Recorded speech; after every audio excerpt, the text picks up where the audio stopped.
Welcome to the What's Your Deal podcast, where we discuss business acquisitions, investments, management, and exit strategies. I'm your host, Matt Euler. Let's dive in.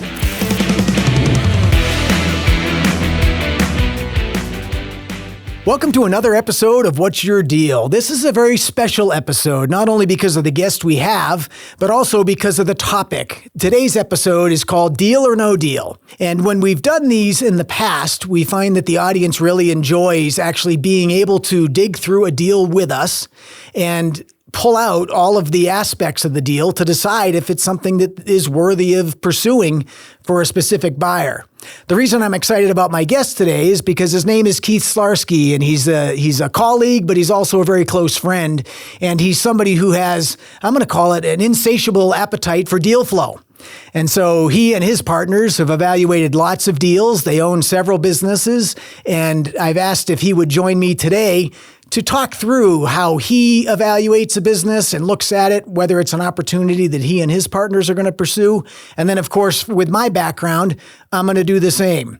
So, Keith, thank you so much for joining us again. Yeah, thanks for having me back. Yeah, absolutely. So this episode is going to be unique because we need to maintain confidentiality for the business owner, right? So I'm going to be discreet in my description of the business. But we're going to talk fundamentally about some of the aspects of the deal that we think are either attractive enough to pursue or not. Mm-hmm. And then at the end of the episode, of course, I'm going to ask you, are you ready to go or are you not? So we're going to have some fun with this. So I want to just introduce a little bit here. So why are these important? And for me, part of the reason they're important when we were talking about this episode is that I shared a conversation I had just 2 days ago with a woman who bought a business and with all the right intentions. And the deal, she's owned it now for about 6 months and it's going under.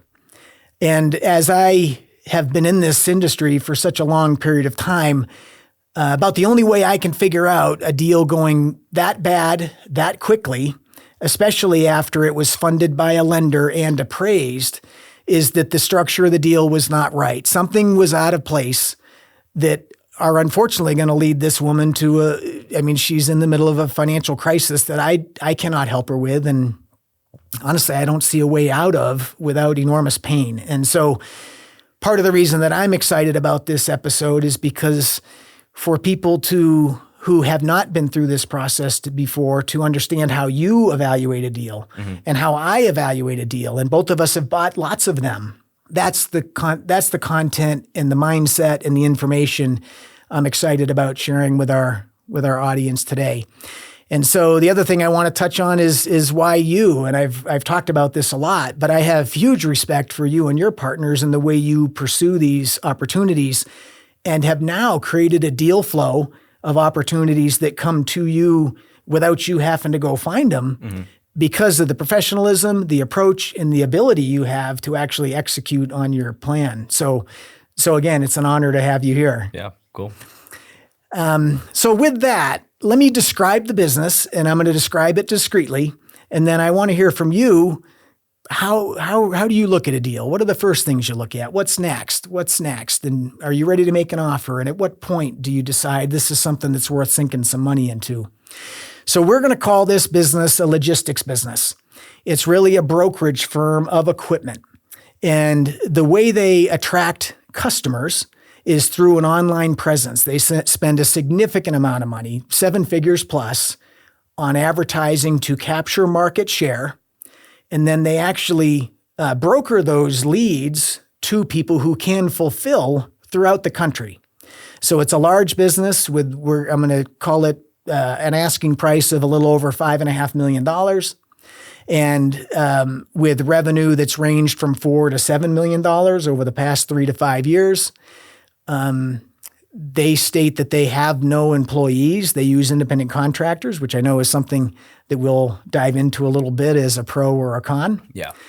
And that it's not asset rich. They don't have any assets with this company. It's all a brokerage firm. Mm-hmm. So with that, we'll go into the weeds a little bit here. But if you can share, how do you evaluate a deal? Yeah.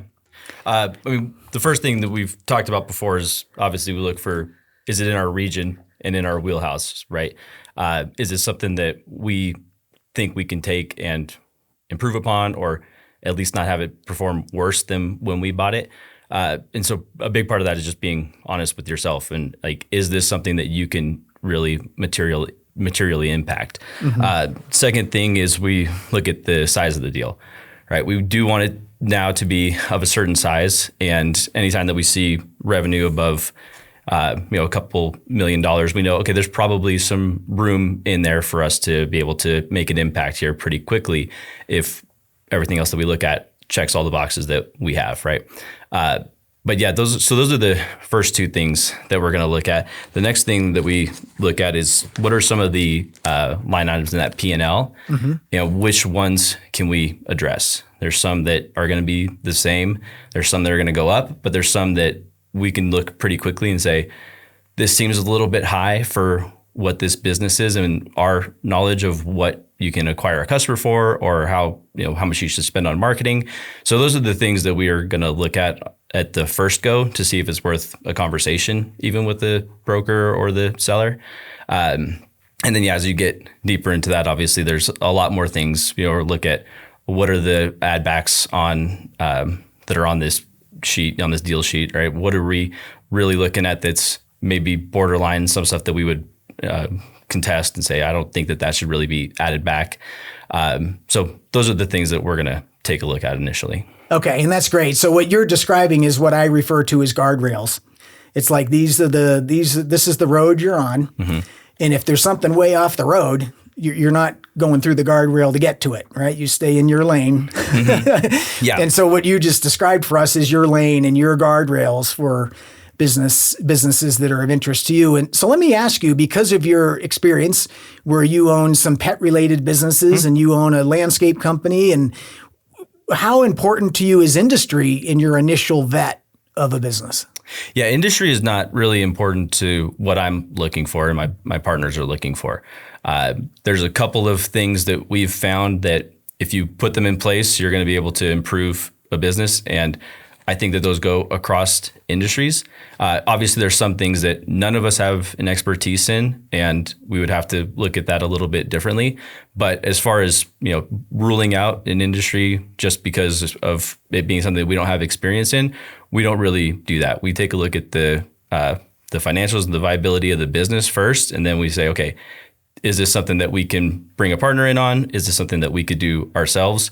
But we're not going to just write it off for it being in a specific industry. That's great. And I appreciate you bringing that up, because one of the things that I coach and teach on a lot is about core competency and people staying within the core competency.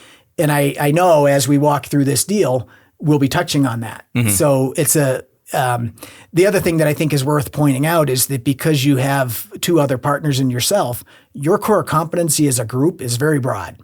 And so that also, I think, speaks to the ability to look at various industries and know that you can be successful, as opposed to some folks that might just be their own and their own background. Sure. So yeah. Yeah, it also helps us with figuring out how successfully can we actually take this on. Like an individual may look at it and be like, oh, I could do that. But having partners that can kind of balance that out and say, okay, well, maybe you could, but is it the best use of your time? Do you really have the ability to add this to your plate right now? So, I think a lot of us are excited about doing new things. It helps to have partners to be guardrails for you too, to be like, okay, we really got to be focused on this and know exactly what we're getting into. Yeah. Yeah. A team is really helpful. For sure.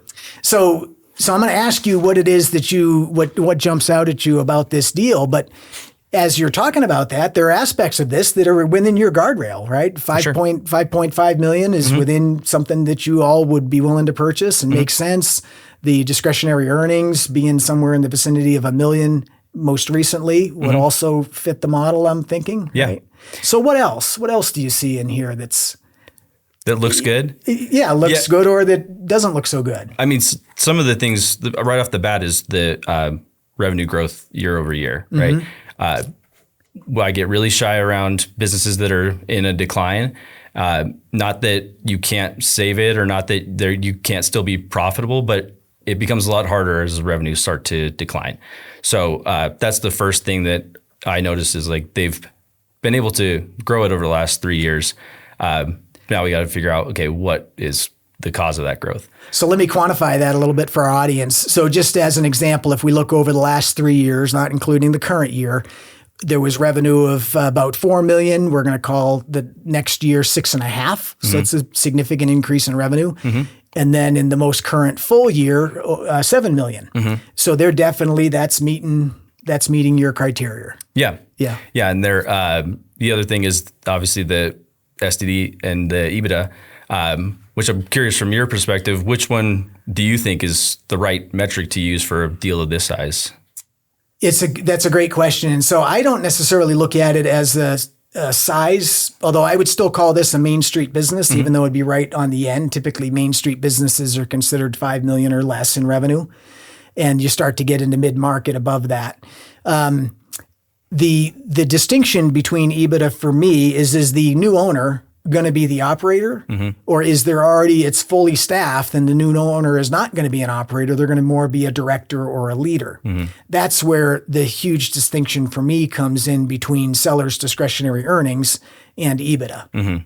So for me, based on my understanding of this business, I think seller's discretionary earnings is an appropriate model to evaluate it as opposed to EBITDA. Cool. Okay. Yeah, that makes sense. Yeah. All right. Yeah, I mean, some of the other things that are in here, if we wanted to look at the was the employees, right? They're claiming to have no employees, which is really hard for me to wrap my head around when you look at the roles that they describe in the deal sheet. Right, we've got salespeople, we've got admins. I think there was a manager in there. It'd be very hard for you to control a business of this size with contractors, independent contractors, right? You would need to have the ability to have more control over their job and the different aspects of it, in my opinion. But I could be wrong about that. And that would be something, obviously, for a conversation with the seller. But just right off the bat, that's something that kind of throws up a red flag for me. Yeah. And so as we unpack that a little bit, so the idea of calling the people that work in the business an independent contractor as opposed to an employee has payroll tax benefits, right? But there are very stringent, and I lost an argument once with a state official regarding this conversation. I still think I was right, but nonetheless, they thought they were righter. Yeah.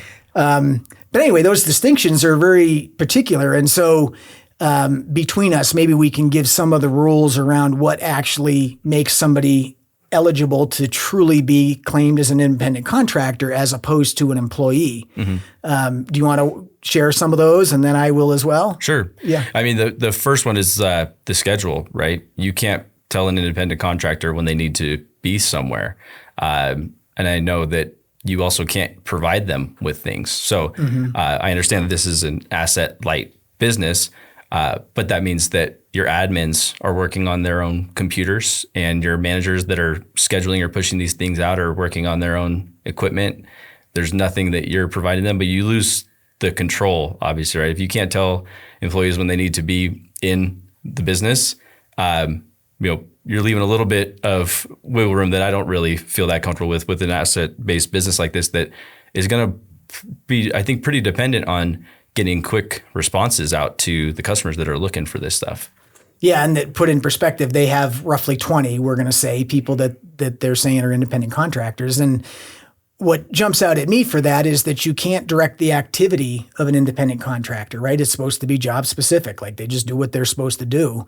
And like you said, the hours is another factor. But the other thing that is actually one that I lost my argument over was the person providing the same service for another, like they are in business to provide this service. So they're providing the exact same service to other people is part of what meets that criteria. In my specific situation, I had a vendor who was providing services to lots of independent contractors that worked for me, but she billed me and I billed them. And so the reason I lost that audit was because she was only billing me. Had she been billing each one of them as a true independent contractor might with lots of customers, then she's not an employee. Yeah. So we don't know because we haven't looked at it, but I think the way you described it is a good point, that it's a red flag. It's not necessarily a deal killer right off the bat. Sure. But what goes wrong if somebody were to buy this business and they get audited and are told, no, those are all your employees. They're not independent contractors. Yeah. Yeah. Then you're in a world of hurt, because now you're looking at Right. payroll taxes on top of all the salaries that are there. They have their salaries listed in here for the week, right? Now you got payroll taxes on top of that. You're going to have to get a space, right? There's no lease or rent expenses here. So between taxes and rent, you're already in a pretty tough spot. That doesn't include any of the other office supplies, things like that you would need to run an office. So if there was something that would cause this to be looked at deeply and they determined these cannot be independent contractors, everything on this sheet changes. Yeah, and so everything, including the financials, right? And that's the piece, as I've shared many times in the past, that to a very large extent, businesses are valued based on how much they can afford to pay for themselves. And so if you end up with, let's call it 20 people, that's a significant payroll expense that all of a sudden has a payroll tax associated with it that the previous owner didn't have. That becomes a real factor. Right. Financially. Yeah. Which could completely change. I mean, it could actually destroy the buyer's ability to proceed with that kind of a new expense that they didn't have before. Yeah. Yeah. Because you got to remember when you're looking at these numbers, like this isn't the cash flow that's going to be coming into your bank account every single month. This is their earnings, but your earnings are not going to be the same. There's other things that you're already going to have to look at and budget for. And so a change like that, an unforeseen event where, you're talking about hundreds of thousands of dollars to change in these financials, that's a disaster.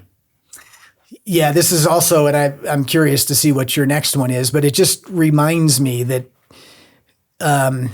if somebody's looking to buy a business and they don't have the knowledge to vet a deal like this, get some help. Have a coach, somebody help evaluate it. Because if I didn't know what we just talked about, I might think that's great. I'm saving payroll tax. Right. And it could be the bullet that ends up killing the business after I own it. Right. And I tend to be risk adverse, and that's what I'm always looking for when I'm looking at deals. Or okay, what could come out of there that I didn't think about? What could come out of the woodwork after closing that ends up biting me in the rear end and causing a huge problem. Right. So. But I do think there is still upside to it, because if you are looking at it from a scalability standpoint, right, you can't scale with these independent contractors the way that it's set up now, I don't think. So if you were going to pencil that into your deal and say, I'm going to convert these all to employees, and I'm going to have a plan to grow it to $50 million, because I think that's what the market can support, I think that's a different thing, and you can make that determination on your own, but you need to be aware that something's going to have to change. It becomes a decision. Exactly. As opposed to an oversight. Right. Yeah. Very good. So what else? What else about this deal jumps out at you that's... I think the marketing spend, right? It's a huge amount of the revenue that's coming in, and you can see the effectiveness of it in the first year, second year, and then it starts to kind of fizzle out. They're spending more money and they're growing less. So what's the cause of that? Is it market saturation? Is it that marketing is not working? And then who's in charge of that, right? Because that's someone's full-time job, I'm assuming. And if you're spending upwards of, what was it, 7 figures on marketing? Yeah, it was well over a 1.2 million just in marketing. Yeah. If you're spending that much money, it's obviously a very important part of what this owner thinks is vital to the business growing. So you'd probably expect to see some better continued results than a decline on growth with spending more on marketing. So to me, that's a pretty big red flag. And I'd want to dive into, what does that look like? Who's the marketing firm that they're working with? And what are they getting metrics back on this stuff? Because they do disclose the cost to acquire a customer. And that's another thing that, is worth, I think, looking at, because their customer acquisition cost is pretty low. Mm-hmm. So you're not going to come in there and expect to save a ton on acquiring new customers. So really, you're limited in what you're going to be able to do to continue to grow this place. Mm-hmm. And that to me falls in, I start thinking about core competency again. Mm-hmm. So when you're looking at generating, let's just call it $7 million, and you're spending $1.25 million or so to generate that $7 million, is that one person? Is it somebody who's a rock star? Is it a firm? Is mm-hmm. it the owner? Who is it? Mm-hmm. And and this is just my way of thinking about things, but do I have enough expertise in that significant expense line item to be able to manage it? Mm-hmm. And if I do not, that would be a huge red flag for me, and not because it's bad, just because my skill set, if I mismanage, let's say the person that's managing that budget right at the moment goes away for some reason, and that becomes my obligation. Mm-hmm. I would not count on myself to be able to be an expert in marketing necessarily that amount of money to generate that resource. It would be a very significant red flag for me. Yeah, same. Yeah. But yeah, I think going back to the employees and the core competency, if you don't have those employees and it's independent contractors, is one of your core competencies finding independent contractors to be able to fill those roles, because they are not guaranteed to be there when this business sells. And you're also not going to be able to scale if you can't find more independent contractors. Mm-hmm. So that needs to fit into what you're good at, and as a business owner. And I'm certainly not good at that. I wouldn't know where to find an independent contractor for a logistics company if it could save my life. So you really, I think, to go back to it, you really have to know yourself and what you're good at and what you can have an impact on, mm-hmm. and not be going in there blind thinking, okay, I'll be able to do the exact thing that this owner's doing. Yeah. It's highly unlikely. Yeah, there's a distinction that what I've observed with business buyers is that either A, they've got rose-colored glasses on where everything's going to work out great, mm-hmm. or B, they're assuming everything's going to be horrible. And I think there's a happy medium there. I would tend to be more on the skeptical side, where I want to look for the things that might come out and bite me, as opposed to just decide, everything's going to work out phenomenal. Because honestly, having my history of ownership in businesses, I've got some that have not worked out phenomenal, right? Yeah. Despite my best efforts. Sure. So what else? What else jumps out at you in here that's noteworthy? Yeah, there was one that talked about it a little bit, but the office expenses thing kind of threw me off a little bit. Yeah.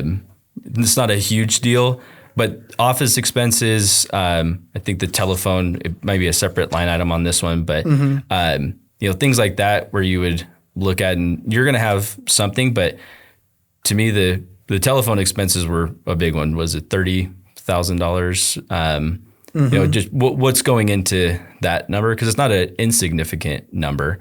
But yeah, just what all is causing a $30,000 telephone bill?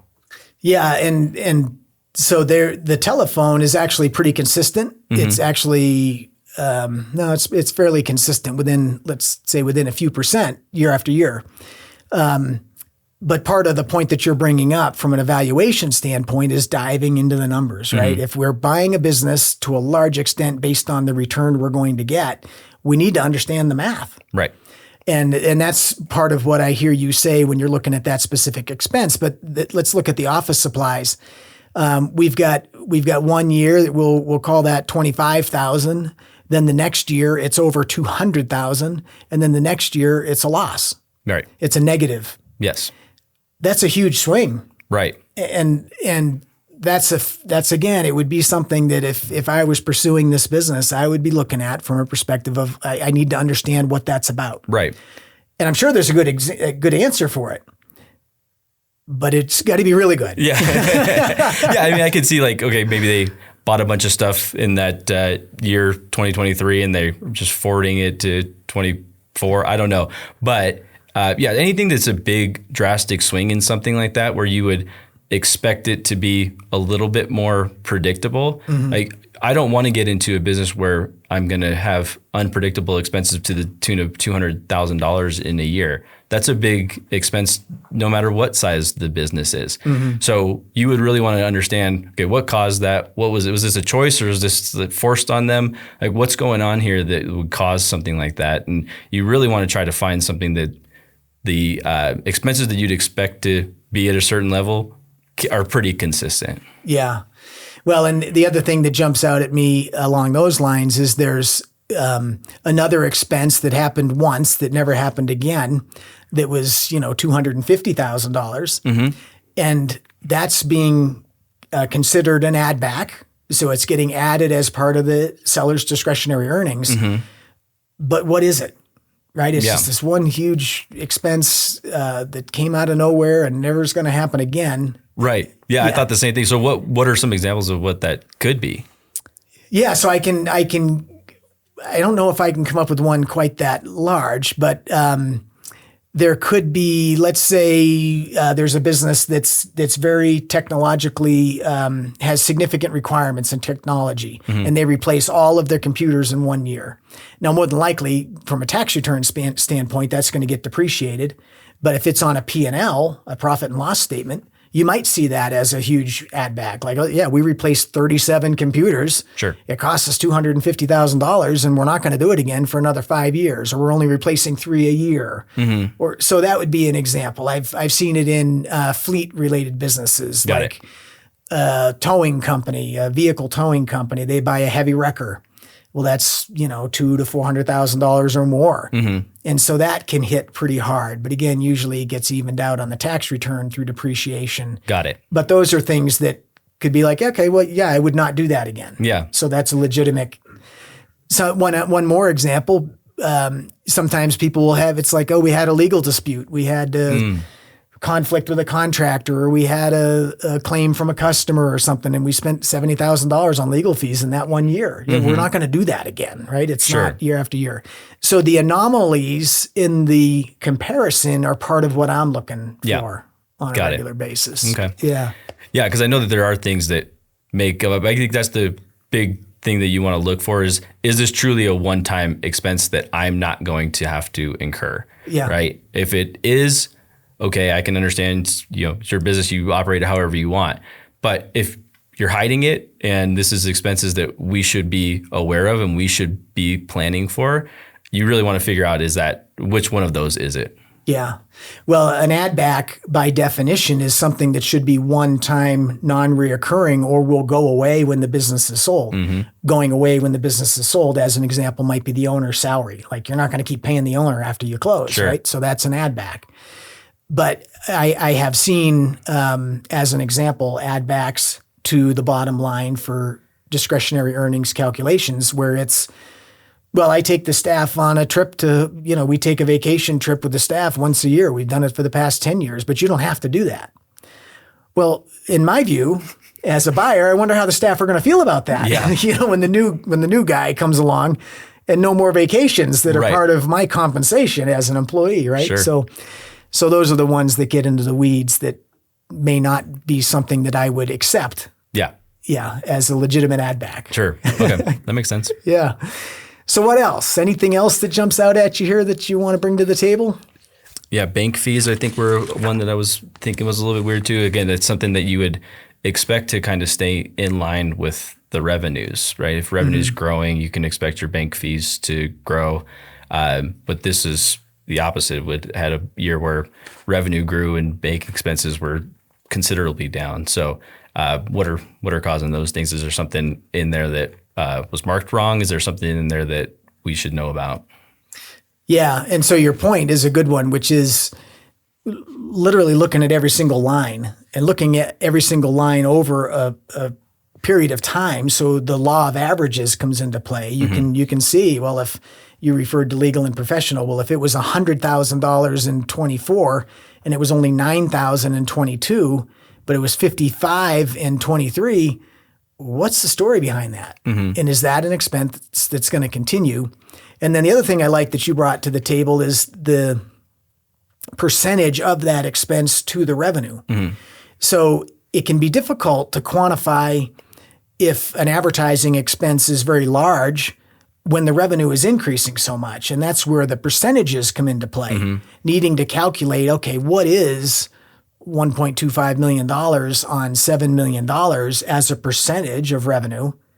And then looking at the prior year to determine if they are spending more or not to get those dollars. So so huge focus on the financials. And it sounds like you and I are both looking at the financial aspect as one of the first things that because it met your original guardrails, or at least some of them, then it's diving into the numbers to make sure that return is likely to continue. Yeah. Yeah. And this one is a little bit different with it being set up the way that it is, because first thing normally we look at is the numbers, right? As you get further on in the deal, though, the people become so important. And are the people in the right spots? Is the team what the seller is representing it to be? Based on the information we have here, that's not really something that we need to dive into. But in a normal business where you have employees, that's one of the most important things that you can look at is figuring out as much as you can about the employees and making sure that they're a fit, that they're going to be a fit for you in the future, that they're open to the changes that you're going to want to bring. But yeah, with it not being the way that this is set up, something that is important, I think that we would just skip over that. But normally that's something that you'd want to take a good look at. So let's talk about what can show up in that area when it comes to the human resources associated with the business. I've seen businesses where there's a significant amount of family in the business. Typically, after a sale, that doesn't work out that well.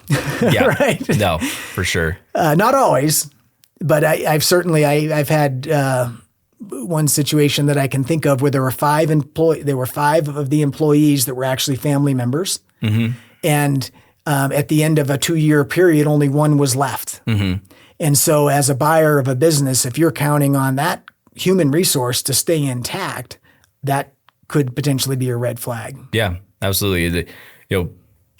Most people aren't going to hold their family accountable the way that they're holding other employees accountable. So you're going to have some headaches to deal with regardless of how they're doing, how they're performing. You're still going to have changes that they're probably not used to. But yeah, it's important to look at how effective those family member employees really are, because to protect Christmas and Thanksgiving, they're probably not going to get fired when the old owner is there. But we're going to have a different approach when we look at it, and you're not going to be able to get away with some of the things that they're probably used to. You're going to have a lot of conflict and probably hard conversations to deal with if you're going to keep that. But you just want to know really what you're getting into with that. Like, there are some employees that we've had that are family that have stuck around and have been amazing and great. And so it can work out, but you just really want to know, like, what are they doing? How vital is their role to the day-to-day operations of that business? And what are they really doing? Yeah. So in this specific deal, would you see the human resource in this business being roughly 20 independent contractors, quote unquote? Would you see that as just from a human resource, not from a financial standpoint? Would you see that as a red flag or a benefit?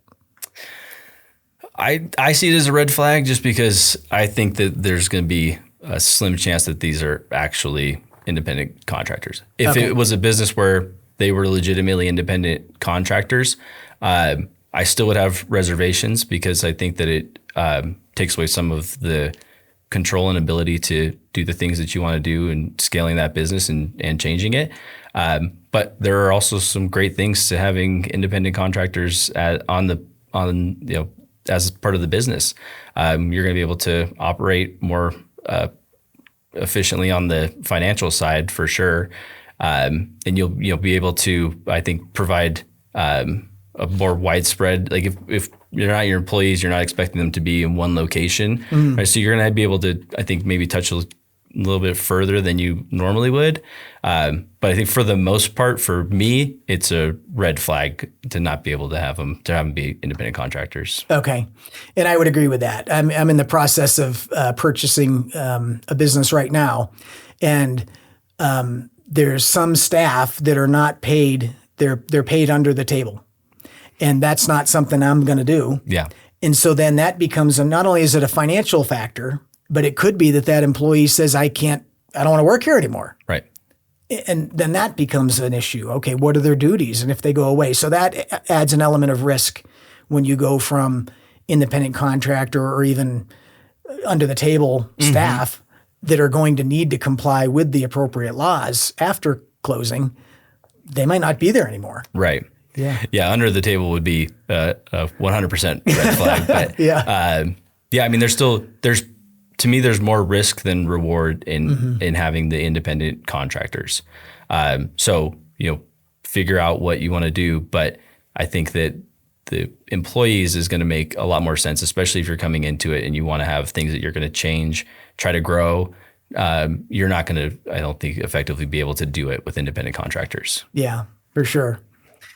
Well, let me take a minute and I'm going to dive deeper into the financials because there are some things, and I think we might have already given away the outcome on this. That's probably a no deal for both of us. But might surprise you. Well, we'll see. Yeah, I don't want to call out what you want to do, but I'm just saying. So as I look at the discretionary earnings, there's huge fluctuations, and by huge fluctuations, I'm going to say that's. So as an example, if we look at, let's call it a 4-year history, we've got 1 year at 700, another year at 900.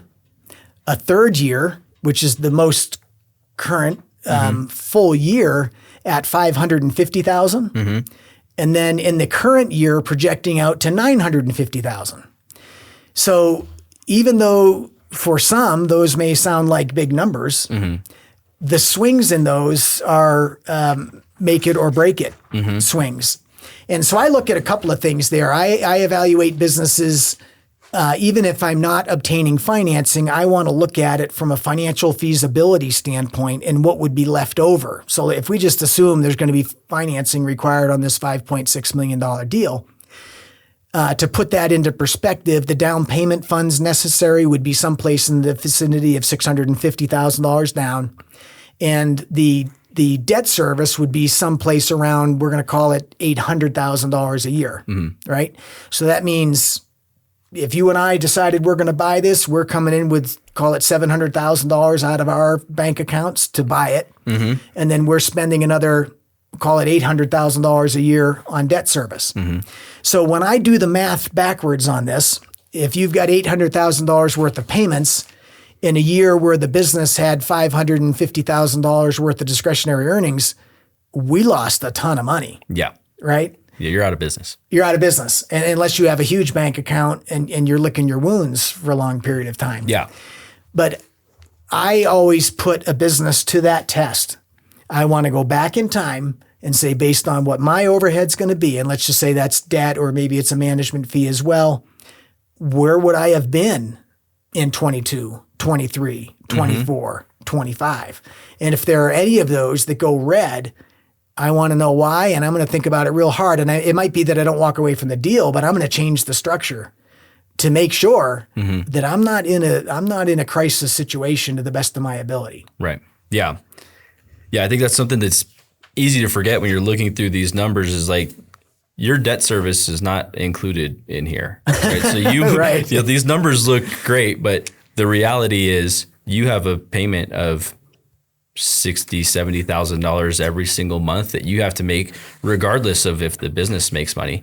So even at the end of the year, if the business breaks even or makes $100,000, but there was 2 months where you couldn't foot that $60,000 payment, you're still in a tough spot. Even at the end of the year, you still had 2 months where you were, like you said, coming out of pocket, or, at $300,000, you're probably evaluating, is this even worth staying in? Do I need to figure something else out? Yeah, and this is really going into the weeds, but then there becomes what's the return on investment for our $700,000 we put into it? Right. Right. And then our audience has heard me talk a lot about the need for operating capital, and the operating capital is what keeps you safe in business because you never know what's coming. But two of the businesses that I have an ownership interest in have debt service in the $60,000 a month range. And with one of them, when you add rent, because we've got a huge facility, we're more like $90,000 a month before we get into payroll or cost of goods sold or anything else. Right. And so we maintain huge operating capital reserves to make sure we can weather any storm we can think of. And in that example, if you and I are each coming in with $350,000 to get to the 700 down, well, we might need another $300,000 to make sure we've got sufficient operating capital to ride out those swings. Yeah. So I don't love the swings in the discretionary earnings. For me, that would be what I would consider a negative on this business for sure. And then the last thing I want to point out, and then we'll see if you got anything else you want, and then we'll take our vote. Okay. But the last thing I want to point out is this business at $5.5 million asking price, when I calculate the multiple of the asking price compared to the discretionary earnings, I'm at an over 9 times multiple in 24. I'm at a 6 times multiple in 23. I'm at an 8 times multiple in 22. And I'm at a 5 times multiple in the current year. So based on my background with multiples, that doesn't pencil. Yeah. That doesn't work. That's a tough one. It's a tough one. And so it was evaluated by the broker or by the seller or whoever based on the current year, but it does not pass the test in any other year. Right. That becomes a huge red flag for me, because the likelihood of us always having great years every year after year is unlikely. And that's why the law of averages, as I'm analyzing businesses, is so important. I want to see, if I went back to, at this point, I probably wouldn't be looking at a COVID period. But if I went back to 2022, am I out of business or am I okay? And same thing for 23 and 24. So for me, those are the things that jump out, and most of them are financial, and that's where I would stop, frankly. What about you? Anything else that jumps out at you that's noteworthy? I mean, to your point about the the debt service and all these things, it doesn't matter who you are. You could have cash to pay for this thing. You still need to look at it as, is this the best place for me to deploy this capital, right? And if it's not, and it's not the only deal of this size out there, right? You got to look at it and say, can this money be spent better elsewhere? Can I invest it into one of my businesses and get a better return than I can from buying this new business? Or could I find a smaller one and grow it for less than the $5 million asking price or whatever it is? But every deal should be evaluated on, is it the best use of this capital at this time? And then back to the core competencies. Am I able to make the impact that I think needs to be made for this to be viable for me into the future? Yeah, those are great points. Excellent points. And I think I was talking with a client the other day who I was evaluating a transaction for, and we evaluated it from a standpoint of deal killer or no deal killer. And so if there were questions that required answers that weren't deal killers, well, then maybe you take the next step. But if there are enough deal killers right off the bat, it's not worth going further. It's not worth spending money on. It's not worth having an accountant analyze. It's not worth having an attorney draft a letter of intent for. Yeah. It just becomes time to move on. Right. To your point. Yeah, no, that's a good way to approach it. Like, there are some things that you're not going to get past, and regardless of the explanation, it's never going to make sense to you, and you need to be comfortable with that. But you have to do that before, right? You can't be like, man, I really like this deal. I'm going to draft an LOI and I'm going to talk to this guy and I'm going to figure this out, right? Like, you're investing money the second that you decide to move forward with something. Even if you don't have to put money in, you're investing your time, and that's valuable, I know, to you and I, and should be to everybody. Yeah. So, you got to have those parameters set up before you start to let yourself get sucked into the excitement of a deal and know, okay, this is something that I've already decided I'm not going to go for. Yeah. Or this is something that, a little weird, but I'm okay with it and I'll figure it out. That's great. Back to those guardrails, right? I mean, are you driving in the breakdown lane trying to make the deal work, or is it like you're down the middle of the road? Right. So, well, that's very helpful. I appreciate that. So, one last question, and then we'll take your vote. Okay. Yeah. One last question. So, how often do you and your partners evaluate a deal and you've got like two want it and one doesn't, or one wants it and two don't, or how often, or you pretty much see things eye to eye in your? Yeah, I think in our partnership, luckily we all kind of have the same things that we're looking at. We bring different things to the table. We can bring different questions, but it's not very common where we are looking at a deal and one person's like, no, we can't do this, and the other two are like, yeah, let's do it, whatever. But the way that our operating agreement is set up, it does take two to be able to do it. So we could move forward, even if somebody was protesting and not happy about it.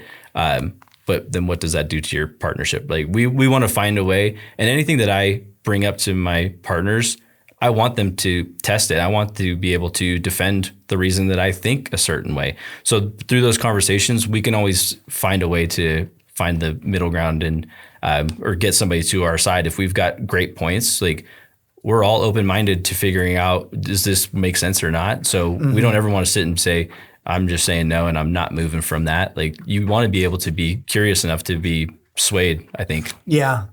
Yeah, I agree. There's actually there's one transaction where I didn't feel great about it. And because I was in a partnership where I decided to allow myself to be swayed, it's actually become a problem. And it's not just that I was right and they were wrong. It's just that it is important to speak your truth in those partnerships. And ideally, I'm a huge advocate of partnerships. Ideally, in the partnerships, there's enough mutual respect and value that let's say you and I were in one and you're like, I love it. And I'm like, man, I am like losing sleep over this thing. I think it's a bad, or let's switch it around. But in any case, I personally would like to be, you know what, we just walk away. Yeah. I mean, if we're not in alignment, it's not worth doing, in my opinion, because the partnership is more important than any single deal. It's the people that have to rise to the top at the end of the day, in my opinion. So absolutely. Okay. So do we need a drum roll or should we just, I don't know. So, So what do you think? Is this a deal that's worth pursuing? And again, I know it might fit for somebody, but for you, is this a deal or no deal? Yeah, for me, this is a no deal.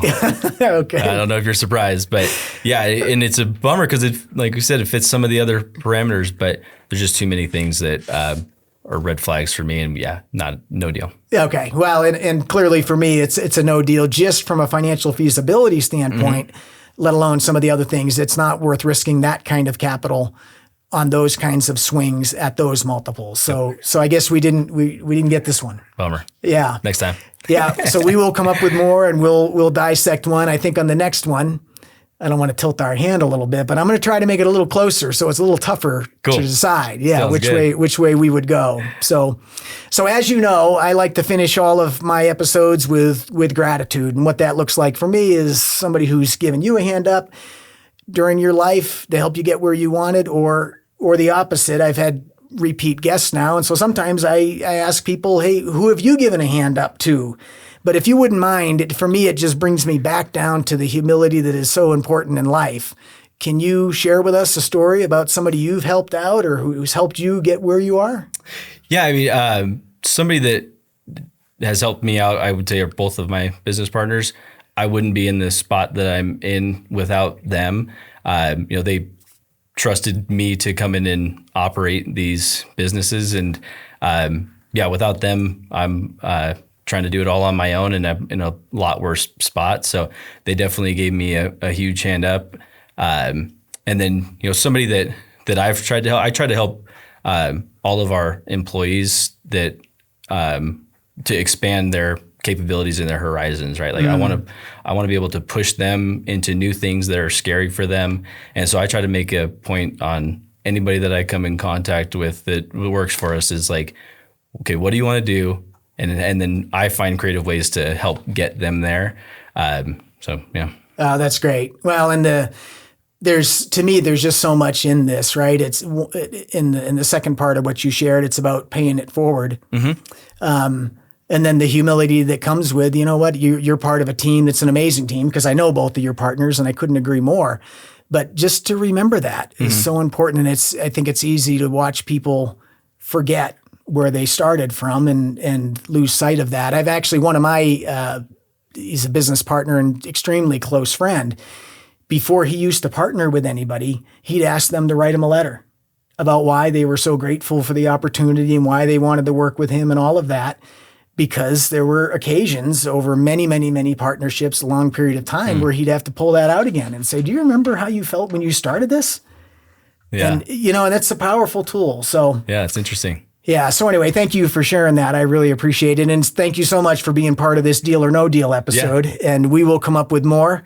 And I've always had positive feedback from episodes we've done like this in the past with webinars and things like that. It's a great tool to give somebody who doesn't travel in this world on a regular basis an understanding of how to think about these things. So yeah. So we'll look forward to the next one. Cool. Yeah. Well, that's it for today. I hope you've enjoyed this episode and got some enormous value about the mentality and some of the things that are worth looking at if you're going to go down this road of investing in and buying businesses. We'll see you on the next episode. And that's a wrap on today's episode. We hope you enjoyed the conversation and got some valuable insights into the world of buying and selling businesses. Want to be a guest on our show? If you have a deal that you'd like to discuss with us or a business story to share, we'd love to hear from you. Shoot us an email using the contact information below in the episode notes, and let's make this happen. Never miss an episode. Make sure you subscribe on Apple Podcasts, Spotify, or wherever you listen. And if you found today's episode helpful, please leave us a review. It helps more people like you find the show.